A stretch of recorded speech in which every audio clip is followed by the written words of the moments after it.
शेख सादी रहमत उल्लाह अलैह फरमाते हैं, तालीम इंसान को बोलना तो सिखा देती है, मगर ये नहीं सिखाती कि कब, कहाँ और कितना बोलना है।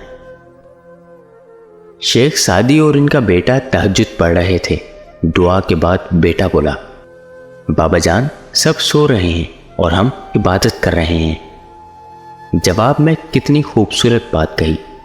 अगर दूसरों के ऐबों पर नजर रखनी थी तो बेहतर था कि तू भी सोया रहता।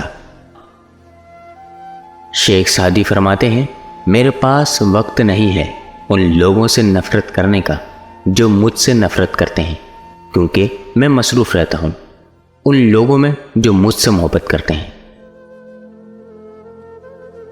शेख सादी फरमाते हैं, अच्छे दिनों के इंतज़ार में हमारी सारी उम्र गुजर जाती है और फिर पता चलता है कि जो दिन गुजर गए वो ही अच्छे थे।